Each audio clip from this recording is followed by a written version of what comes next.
Oi, bem-vindo ao podcast ou rádio, transmissão de rádio, mas acho que é mais podcast. Aqui, aqui a gente está no canal da Suzana Canto no YouTube. E agora, eu estou sendo uma apresentadora hoje. Irei apresentar a minha mãe. Se apresente. Olá, boa tarde. Como a Suzana já mencionou, eu sou a mãe dela, meu nome é Sueli, recém fiz 60 anos, estou muito feliz por isso. E é isso. Aí, a conversa é assim, tem que ser assim. Tá, hoje o nosso tema é sobre educação respeitosa. Está preparada para responder as perguntas, dona Sueli?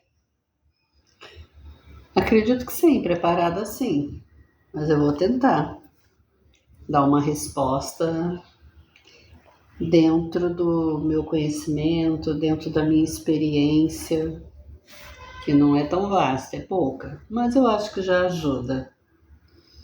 Baixa autoestima Alguém que neste esteja... podcast, não.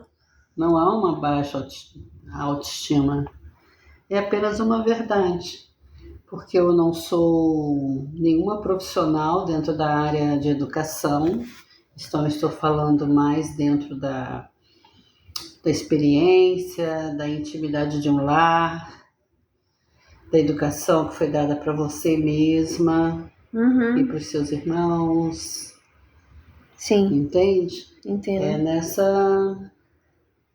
É nesse contexto. Tá. Senão quem estiver me ouvindo vai achar que estou falando de uma maneira mais profissional, mas não. Não sou psicóloga, não sou professora, não tenho nada dentro de uma questão de educação.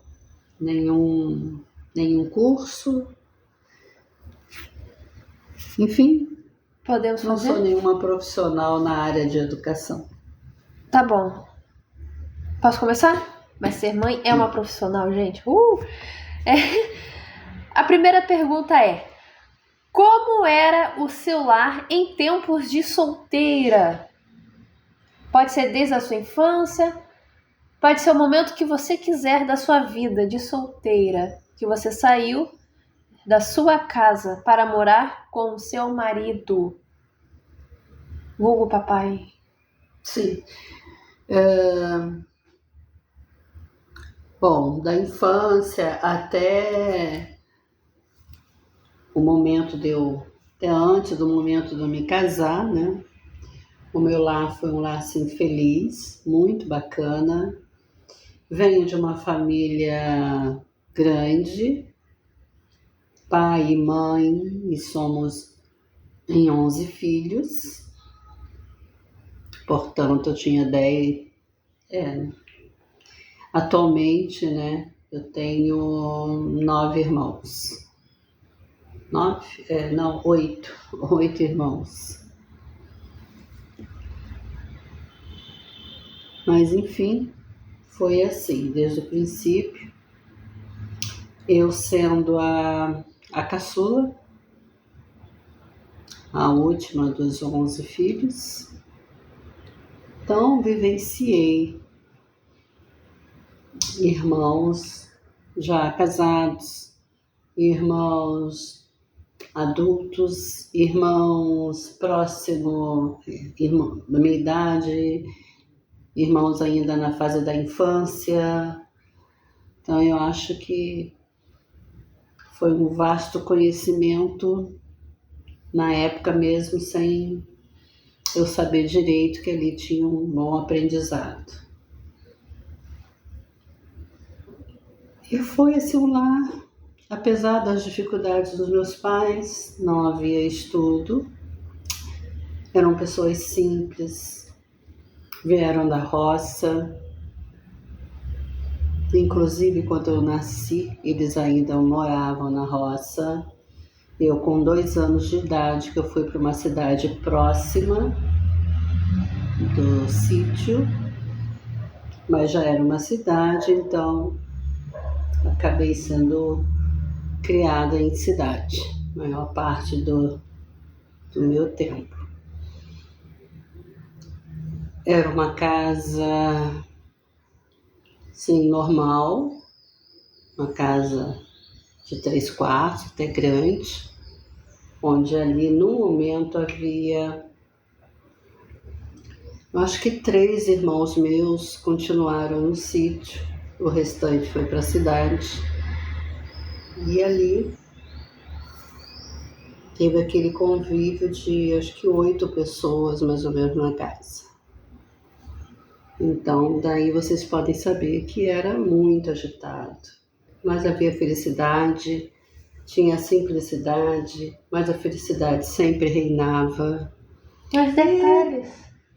Dificuldades, eu acho não, existe em toda a família, qualquer tipo de dificuldade.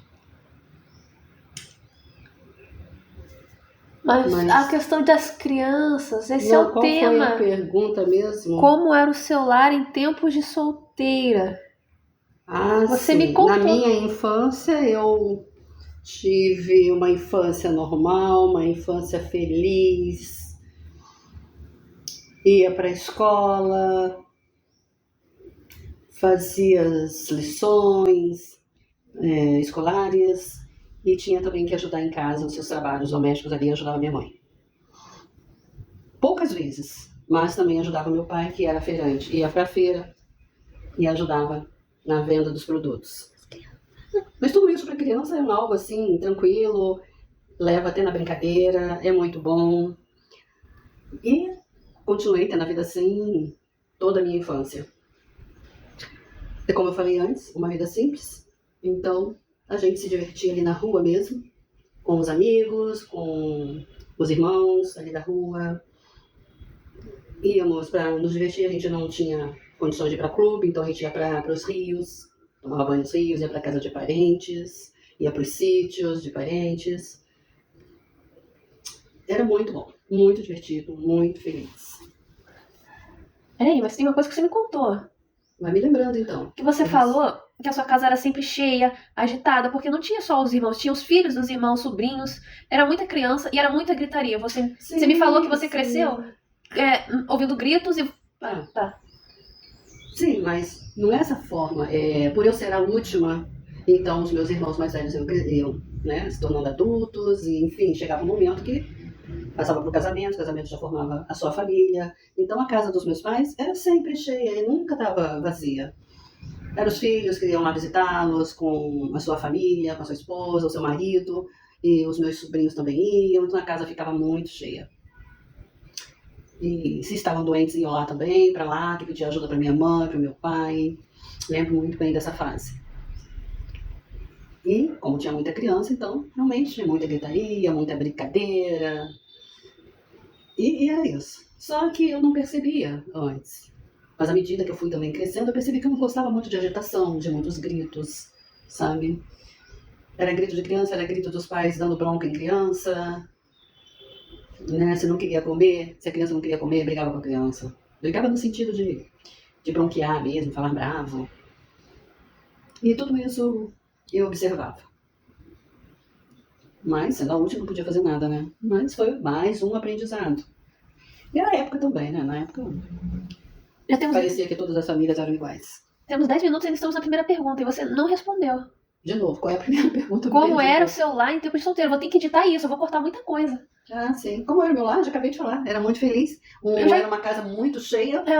Era cheia dos próprios filhos, dos filhos que já se casaram e de vez em quando ia lá fazer visitas. É que você falou que era tanta gritaria que quando você cresceu você não queria casar e não queria ter filho. Meu pai já passou pra isso? Era isso, sabe? É um pouco, é sobre criança. Cabeça infantil. Eu não gostava, pelo fato de eu não gostar de muita gritaria, de muito tumulto, mas eu pensava como criança na época. E aquilo ficou meio, entre aspas, meio trauma, né? Nossa, que confusão, assim. No meu subconsciente eu pensava assim, nossa, por que então casar e ter filhos se é essa confusão toda? É mais ou menos isso que eu acho que eu pensava na época. Uhum. Acho que eu já respondi, né? O que eu sentia na época era muito sentimento. Finalmente. Segunda pergunta. Hoje em dia se fala muito em educação respeitosa. O que você acha dessa polêmica? Você pode esclarecer por que é uma polêmica? Porque as pessoas se confundem muito com educação. Como é que fala? Educação permissiva. Sim. Deixar tudo. Aí parece que a pessoa tenta educação até respeitosa, mas não funciona de primeira. Aí fala que não funciona e que o chinelo funciona mais rápido. Enfim, o que você acha dessa polêmica? Mas o que você acha dessa educação respeitosa e essa polêmica?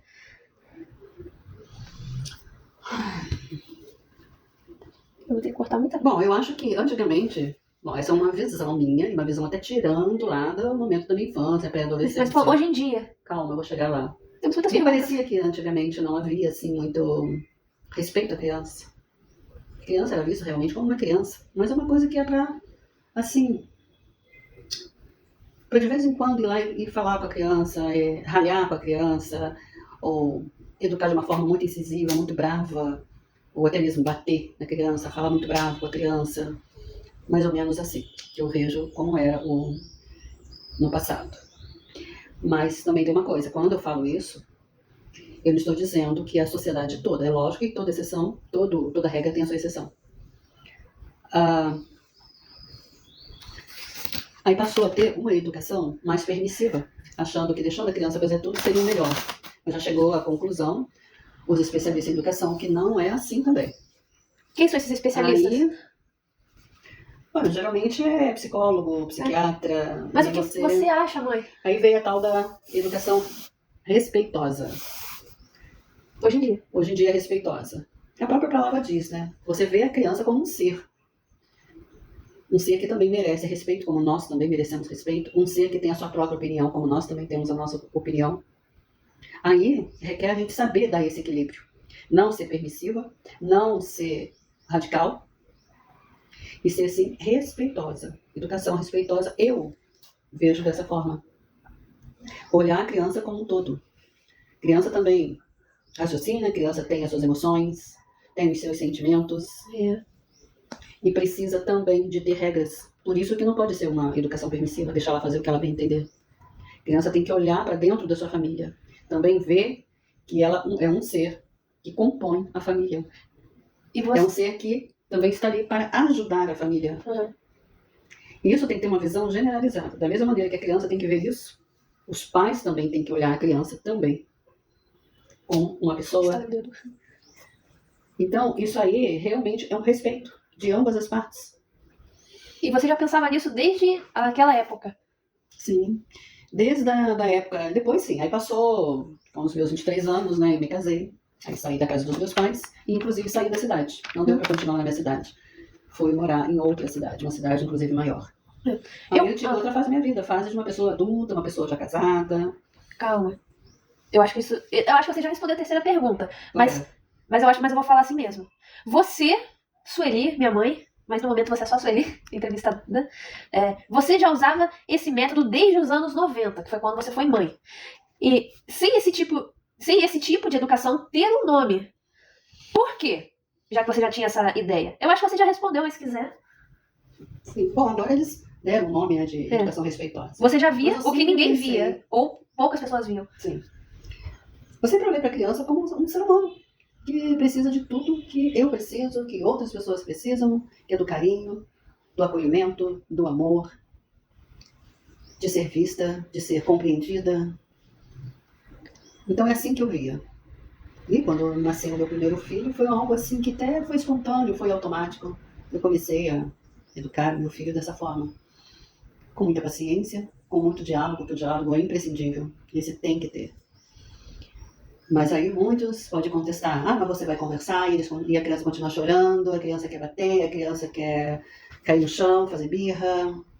Mas aí cabe o adulto fazer uma diferença de que você é adulto, você entende, você tem experiência. A criança ainda tem informação. Tudo isso que ela faz é dela. Ela não sabe ainda se expressar o seu sentimento, expressar a sua vontade. Então ela se expressa assim, fazendo birra, chorando, gritando. Cabe o adulto a ajudá-la a compreender o seu próprio sentimento. Cabe ajudá-la a caminhar com mais tranquilidade, ser feliz, não só na infância, como em todas as fases da vida dela. Sim. E o bater não é a solução. Sim. Acabou? Acho que sim. Acho que eu respondi, né? Eu acho que sim. Agora é a quarta pergunta. Como outras pessoas te julgavam? Ou te viam? Não sei. Por exemplo, você é mãe e você fazia essas coisas de mãe. Pode ser até pai, quem estiver assistindo, mas coisas de mãe. Essa, né, diferenciar essa educação respeitosa. Eu me perdi aqui. Como é que as pessoas te viam? Elas te julgavam? Algo positivo, outro negativo? Te olhavam feio? Como é que era? Te olhavam bonito? Como é que era? Cochichavam? Por que a Sueli faz isso, faz aquilo? Essa situação é aquele negócio. Toda mudança passa por uma fase de transição. Né? Você não é nem uma coisa ainda nem a outra. Você fica naquela fase de transição. Então, Não entendi, não. A família toda certinha, fazendo as mesmas coisas, educando da mesma forma. Sim. E quando eu comecei a educar meu primeiro filho, então eu não era de bater, eu não era de gritar, fazer nenhum berreiro, obrigar, eu era muito de conversar. E o máximo que eu fazia era não bater, mas era colocar de castigo. Qual é o castigo? É sentado. Vamos sentar aqui na poltrona e vou falar o que aconteceu para você. Você vai pensar, você vai me dizer se é certo. Era assim que eu fazia. Fazer o meu filho pensar naquela bobagem que ele fez, se estava certo ou não. Isso foi desde os 2 anos e meio, 3 anos. Você se perdeu? Me perdi um pouquinho. É o quanto as pessoas te viam, te julgavam, sei lá. Então, como as pessoas nunca me viam gritando com meu filho, berrando, batendo, dando tapa, elas ficavam assim me olhando. Até mesmo um certo risinhos. Porque elas tinham muita confiança no seu própria educação. Educação como vinha dos pais, dos avós dela, que era bater, bater, bater. E como eu não fazia isso, achava que a educação que eu estava dando para o meu filho seria uma educação errada, que eu ia no futuro sofrer com isso. Eles ou você pensava? Eles pensavam, eles não deixavam assim muito claro o que eu estou falando agora. Mas eu estou, traduzindo o que eles falavam, um pouquinho que eles falavam. Né? E como você se sentia? No começo eu ficava chateada, ficava na dúvida também, será que eu estou no caminho certo? Mas eu pensava, nem mesmo os meus pais nunca me bateram. Nunca bateram nos meus irmãos, nunca vi batendo. Eles eram de conversar. Nós estamos tão bem, a gente não precisou de apanhar para poder aprender o que tinha que ser aprendido. Então, realmente, eu estou certa. Sim. Posso falar uma coisa? E acabei ficando assim, mais tranquila na minha mente, no meu coração. Sim. Continuei fazendo o que eu sempre fiz. Lembrando que mesmo fazendo essa educação, mãe e pai pode errar e pode acabar brigando, gritando ou batendo. Isso pode acontecer. E qualquer coisa, pede desculpas, e, né? Porque já deve ter acontecido, né? Você deve ter perdido a paciência uma vez, isso acontece. E você tem a paciência de Jó, Sueli? É porque, na verdade, quando a pessoa, o pai ou a mãe, chega a bater, a dar um tapa na criança, não espancar já é outra coisa. Aí é violência mesmo. Tem que impedir imediatamente. Mas quando você dá um tapa, que na maioria das vezes, principalmente antigamente, dizem, não, a criança merece um tapinha para poder aprender. Essa era a frase usada. Eu acho que quando chega a esse ponto de dar um tapinha... Acho que é exaustão, né? Você não está educando. Você pensa que está educando, mas na verdade não. Na verdade, você está colocando o seu sentimento, já está trancado há muito tempo. Você está exausta, você está cansada do dia a dia. É tipo extravasar o seu que está preso em você. Você está extravasando e, infelizmente, você está extravasando o seu filho inocente. Essa é a verdade. Não é educação. É extravasar uma raiva, um sentimento, qualquer coisa que esteja te machucando por dentro. Sim. Eu penso assim. Agora, realmente ninguém é de ferro, né? Foi que eu Se disse. isso acontece, você tem que evitar que venha acontecer novamente. E pedir uma certa desculpa, falar para a criança, mamãe estava nervosa, não vou fazer mais isso. Que nós somos humanos antes de ser pai, antes de ser mãe. Porque as pessoas ouvindo, elas podem não querer fazer educação respeitosa porque elas já cometem esses erros. E nunca é tarde para mudar, não é verdade? Não é porque você tem uma linha que você vai ter que ficar sempre nela, não. Ou que você já tá na linha, mas você caiu uma vez. Sim, a gente pode mudar sempre. O conhecimento traz a mudança, isso que é importante. Tem como você enxerga a criança, mas eu acho que você já respondeu várias vezes. A criança ou uma criança. Agora, uma coisa que eu quero muito é contar histórias. Algumas histórias, porque muita gente pode não saber como colocar em prática algumas coisas. Aí a primeira história é eu chorando em Resende. Aquele do mercadinho que o cara até te elogiou. Pode contar. Tá, eu vou contar essa história, que é a história da jornalista aqui, da minha filha Suzana. Da minha repórter. Ela tinha, eu acho que uns 2 anos e meio, mais ou menos. Eu estava na cidade da minha mãe, com a minha mãe, e fomos juntos ao supermercado. E ela estava usando uma blusa e uma saia. uma blusinha sainha.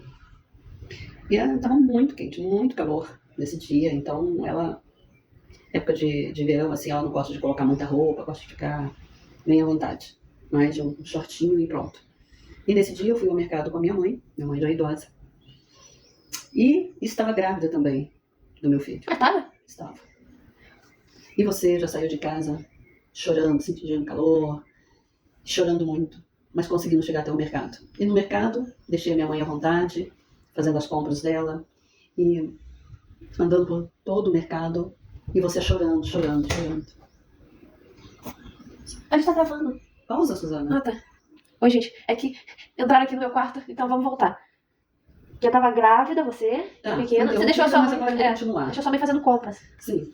Estava no mesmo ambiente, no mesmo mercado. Enquanto a minha mãe fazia as compras dela, eu ficava com a minha filha, que não parava de chorar. E como você sentia? E numa dessas idas e vindas, mostrando as coisas do mercado para minha filha, eu vi que tinha um senhor que passou assim perto de mim, olhando para mim e olhando para minha filha. Tudo bem. No final das compras da minha mãe, fomos até o caixa e a minha filha não parava de chorar de jeito nenhum. Eu com aquele já barrigão, grávida. E minha mãe terminou de fazer as compras, eu fiquei esperando por ela pegou lá as sacolas e tal. E nisso, esse mesmo senhor se aproximou de mim, que tinha me visto antes, vendo a minha filha chorar.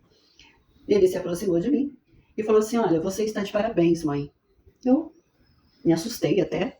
Falei assim: mas por quê? Por que o senhor está me dando esses parabéns? Pois a senhora está grávida, a sua filha chorando, a senhora tentando distraí-la aqui no mercado, e em momento nenhum eu vi a senhora dando um tapa nela, nem beliscão, nem nada, para ela poder parar de chorar.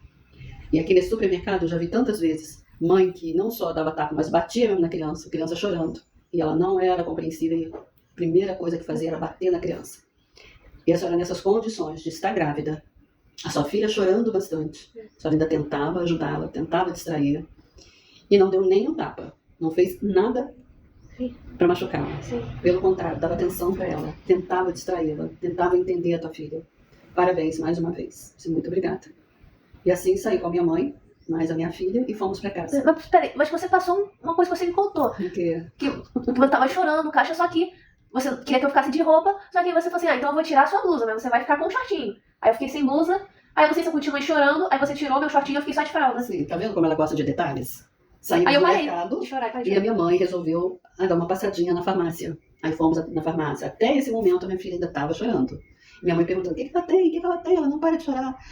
E com isso eu percebi que minha mãe já estava agoniada, né? Quem não estava, né, ao redor? Você estava agoniada? Ela não parava de chorar. Eu estava um pouco, mas eu me segurava. Ai, me deixa eu agoniada. Criava paciência.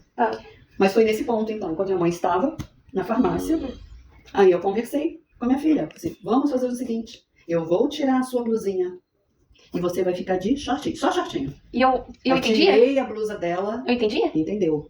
Tirei a blusa dela e ela deu aquele sorriso maravilhoso e parou de chorar imediatamente. Então é que eu falo, temos que tentar compreender os nossos filhos. Dá trabalho? Sim, dá trabalho. O que nessa vida não dá trabalho? Nem sempre a gente está com tempo, nem sempre a gente está com paciência para poder dialogar, ter paciência, né? Mas temos que fazer de tudo, porque criança é um ser humano. Um ser humano que depois vai ser um adolescente, vai ser um adulto, e ele tem que levar só as melhores coisas que uma mãe, um pai pode passar. Mas o cara que te elogiou estava no mercado ou na farmácia? O homem que me elogiou, ele estava no mercado, então ele... e pelo que ele falou, ele era funcionário do mercado. Então ele não chegou a me ver parar de chorar? Não, isso não, porque a farmácia foi depois que eu saí do mercado. Tá. E parece que a avó Alvina também falou alguma coisa quando eu parei de chorar. Falou, ela ficou admirada.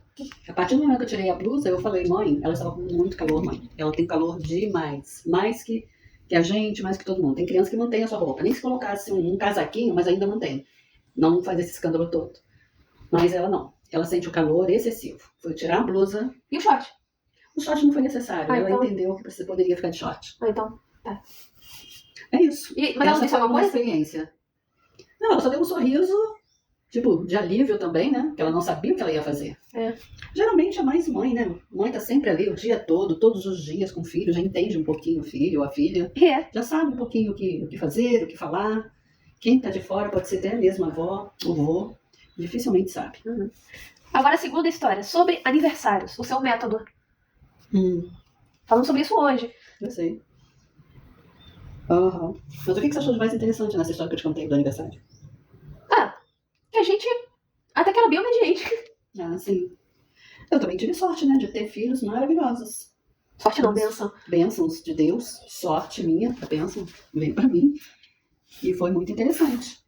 Mas como essa história te chama a atenção, eu já estava morando em outra cidade. Aí nessa cidade é muito distante da outra, bem distante mesmo. Então eu passei alguns anos lá sem... Só eu queria ver os meus pais. Eles mesmos não davam para ir, porque é muito distante. Pegar avião e tudo mais, eles não estavam acostumados. Pode falar, era Porto Alegre. E seus pais, meus avós moravam em Resende. Quero dizer o nome da cidade. Não tem problema não. Bom, vamos focar então na pergunta que você fez, não é isso? Não é pergunta, é contar a história sobre os métodos do seu aniversário. Seu não, dos aniversários. Falando assim, método, né, fica um pouquinho estranho, mas é o seguinte. Eu observava, sempre observei, que aniversários infantis, principalmente de criança muito pequena, né, 3, 4 anos, as crianças do aniversário, querem aproveitar o aniversário, e se tem brincadeiras, então quer aproveitar toda a brincadeira, não quer comer nada, não, mal bebe, né, uma água, um refrigerante. Quando chega em casa que começa a cair a ficha, vê que eles não comeram nada, ou comeu muito pouquinho, aí começa a pedir tudo que tinha na festa. Ou, também, os pais ficam ali Brigando, às vezes até brigando mesmo com a criança, e obrigando elas a comerem um salgado, um bolo, alguma coisa, e tira elas da brincadeira, assim, muito rápido. Isso causa na criança aborrecimento, causa choro, raiva, briga.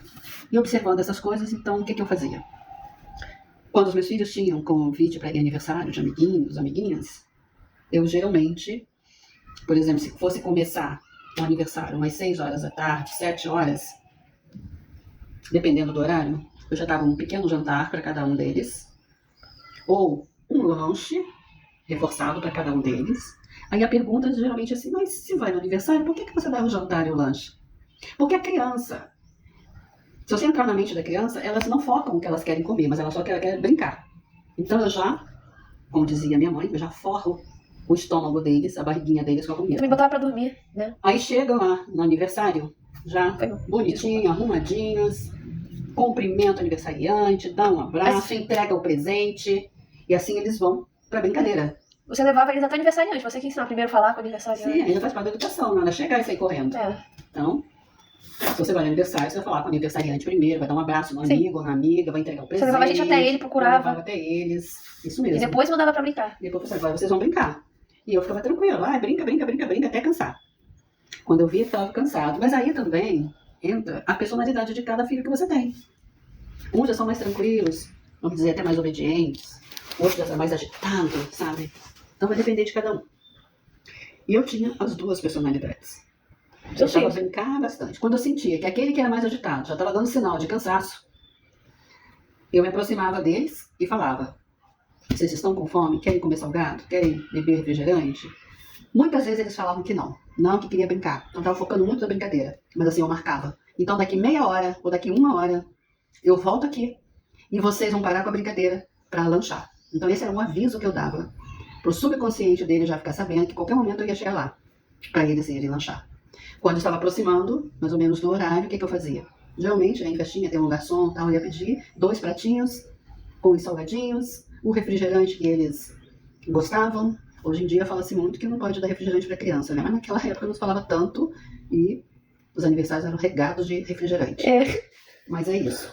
Aí o que eu fazia? Já deixava a mesa tudo ali prontinho, cada um com seu pratinho de salgadinho, cada um com seu copinho de refrigerante, quando estava aproximando o horário, via que eles estavam bem cansados, com sede, deixava água também. E assim me aproximava deles na brincadeira e falei: olha, foi combinado que eu ia voltar aqui e vocês iam lanchar. Depois vocês voltam para brincar. E assim acontecia. Eles saíam da brincadeira, iam para a mesa, e chegando na mesa já estava tudo pronto, era só comer. Se eu levasse eles para a mesa e eu olhasse que a mesa estava vazia, ou ia querer voltar, ia ficar naquela choração, enfim, tudo poderia acontecer.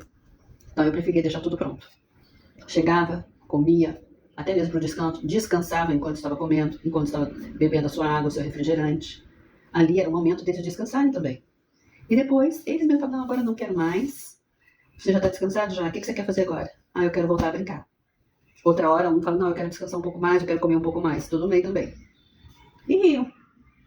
No término do aniversário, eles tinham brincado, eles tinham comido, tinham bebido, tinham conversado com os amiguinhos, né? Eu também estava tranquila, conversando com as mães. Não teve briga, não teve estresse. Voltava para casa, tomava um banho, punha seu pijama, dormia tranquilo e não ficava pedindo comida, não ficava dizendo que estava com fome. Então estava tudo certo. Aí no dia seguinte, quem iam pensar no aniversário? Pensar? Falava, comentava sobre o aniversário. Ah. E não ficava, eu podia comer isso, podia comer aquilo. Não, comia. Então parece uma coisa muito trabalhosa, mas para mim não era nada trabalhoso. Era gratificante. Eu gostava, assim, do que pegar a criança Ainda tem de energia. brigando, dizendo que não queria ir, que queria continuar brincando, ainda estava cheia de energia. E algumas mães, não, você tem porque tem que sair daí, porque você tem que comer. Não gosto disso. Não gosto dessa situação. Eu acho muito chato, até mesmo em festa, né? Você fazer um escândalo desse, em festa, até todo mundo olhando, ruim para você próprio como mãe, é péssimo para criança. Então, sempre agir dessa forma. E o que eu digo, deu certo, então eu continuo. E vamos ver, né? Passo isso pro futuro, pros meus netos. 45 minutos. Cada um tem uma maneira de pensar também, mas é uma dica. Será que pegar alguma coisa? Será que eu vou conseguir? Eu falei que ia demorar. Mas Quando começa a falar. será que eu vou conseguir ter. Eu queria educar igual você, mas será que eu tenho a sua paciência e todo o seu olhar? Será que eu vou conseguir? É como eu falei agora, né? A gente dá umas dicas, mas cada um vai ter a sua maneira de educar. Isso me dá uma segurança e eu nem tô grávida. Enfim. A outra história é da vacina, a preparação para vacinar. A vacina sempre foi um estresse até para adulto, né? A gente quando vai vacinar, até pelo fato de há muito tempo já não ter vacinado, quando tem que vacinar, a gente fica um pouquinho com medo, nervoso, fica naquele estresse. E não é diferente para criança. E principalmente criança tão pequena, né? Que quando tomou muitas vacinas era um bebê, então não tem lembrança nenhuma. E lembro-me quando teve uma vacina, que eles tiveram que tomar uma vacina, não me lembro qual e nem quando foi. Só me lembro como foi a situação. Eu falei da vacina que precisava tomar e notei que eles, assim, vacina, tá, mas como é que é? Aí eu expliquei, dei uma explicação, aproveitei até as bonecas da minha filha. E do filho também. E peguei até mesmo uma seringuinha, obviamente sem agulha, e mostrei para eles como ia acontecer. Como ia acontecer. E disse mesmo que ia doer, não ia mentir. Isso vai doer. Pouco, mas vai doer. E tentei, assim, mostrar para eles que a pessoa fica nervosa mesmo, dá medo.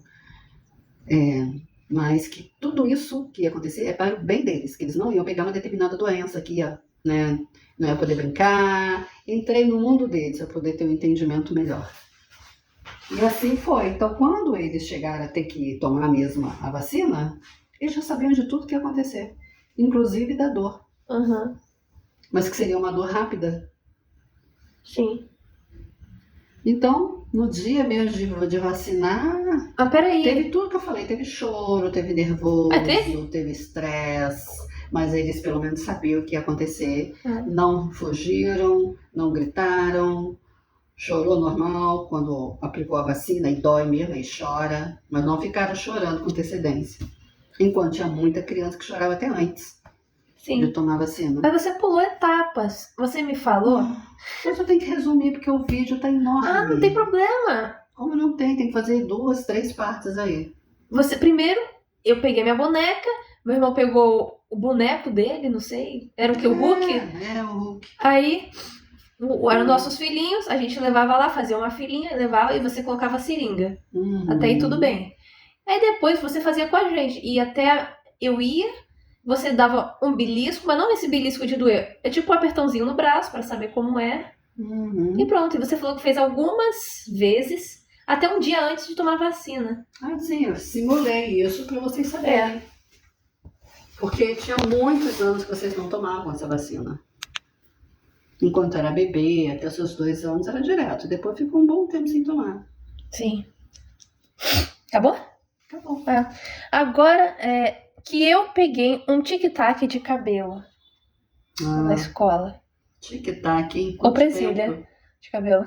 Em cada lugar tem um nome, né? Uma pequena presilha de cabelo.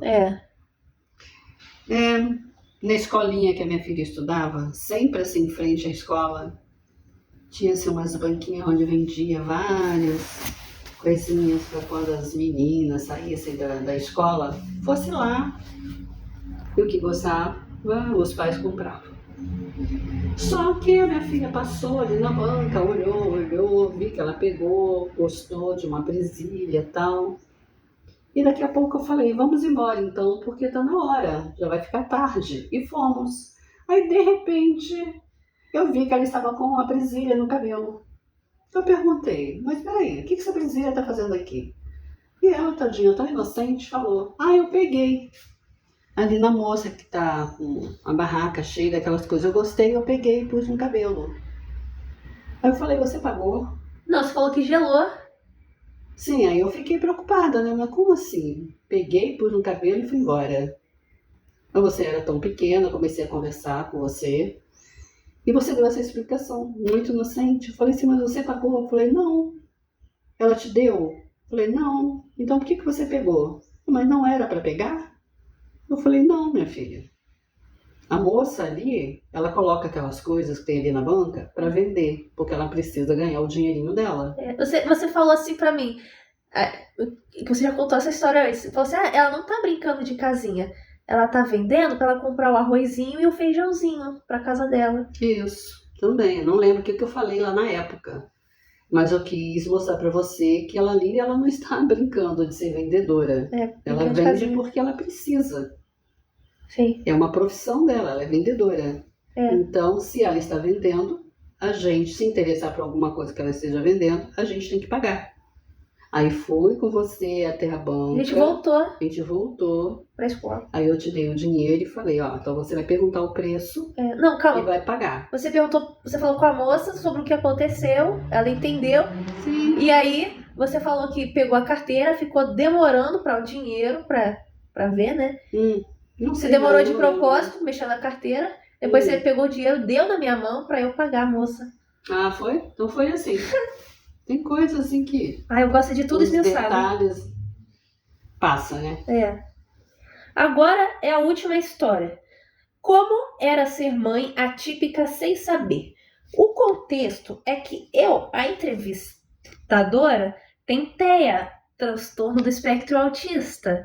E eu só soube disso aos 23 anos de idade, depois de muita procura. E agora minha mãe, que conviveu comigo, com uma criança chorona, como vocês já sabem, como era ser mãe atípica e sem saber. Acho que eu entendi a pergunta. Bom, até agora a história que eu contei para vocês justifica com o que ela falou, né? O fato de chorar muito é um sintoma. O fato de eu ter que tirar a blusa dela para ela poder ficar mais tranquila, mais feliz. O fato dela transpirar excessivamente de calor, excessivamente também é outro sintoma. E o fato dela achar que naquela banca lá da moça, da comerciante, era só pegar o que estava ali e levar para casa, usar, pôr no cabelo e levar para casa. Eu achei que isso era coisa de criança geral. O fato de você não entender aquilo. Isso tudo justifica o TEA. Uma outra criança vai saber, aquela banca ali, não tinha aquele carrinho de vender chiclete, que todas as vezes o seu irmão ia lá e comprar um chiclete, bala. Ele sabia que tinha que pagar. É a mesma coisa na mesma idade? Ele era até mais novo. Então tudo isso, sintomas do TEA, que na época eu não sabia. Não sabia nem que existia, na verdade. Isso aí, o TEA, nem o nome eu tinha ouvido falar. Foi difícil? Foi, porque é caminhar no escuro. Eu não tinha um norte para caminhar. E ela só veio ter o seu diagnóstico agora com 23 anos. Então... Você está repetindo. Daí você pode ver que não foi fácil. Não foi fácil a criação. A paciência teve que triplicar. Tô rindo. Porque sem saber dos fatos, é difícil a pessoa caminhar. E você sabia que eu era diferente, né? Tinha uma certa dificuldade, né? E levei alguns médicos, nada, ninguém dizia o que tinha, e não dava, não falava nem mesmo esse nome, para eu pelo menos buscar, pesquisar, ir à pessoa certa. Não havia, não existia essa palavra. Eu não ouvia, não escutava. nem de psicólogo, nem de nutricionista, nem de pediatra, nem de nenhum especialista. Então foi meio que por acaso encontramos uma solução. E é isso. Só que o TEA é uma coisa assim que tem vários sintomas e cada um tem um sintoma diferente. Uma pessoa não é igual a outra, uma pessoa não tem os mesmos sintomas que as outras. Pode ser pouco semelhante, mas não igual. Acho que você se perdeu um pouco. Como é pra ser mãe atípica? Sem saber. Acho que acabou, né? Foi isso. Eu tentei muito pelo instinto maternal.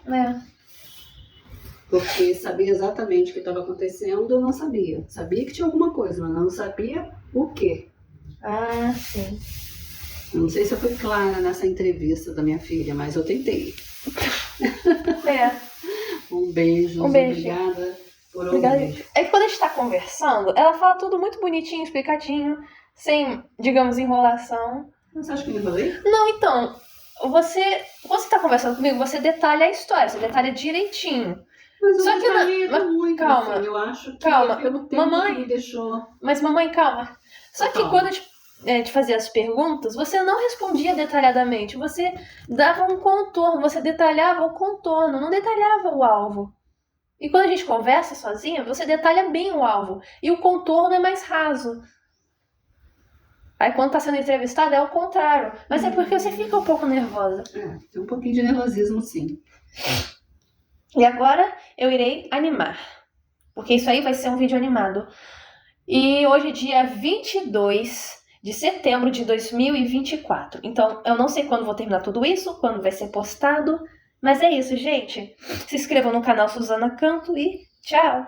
Dá tchau, mamãe. Tchau e obrigado por me escutar. Espero que eu tenha ajudado, espero que eu tenha sido um pouquinho clara. Tá? Muito obrigada. Tchau. Tchau. Beijos a todos. Tchau.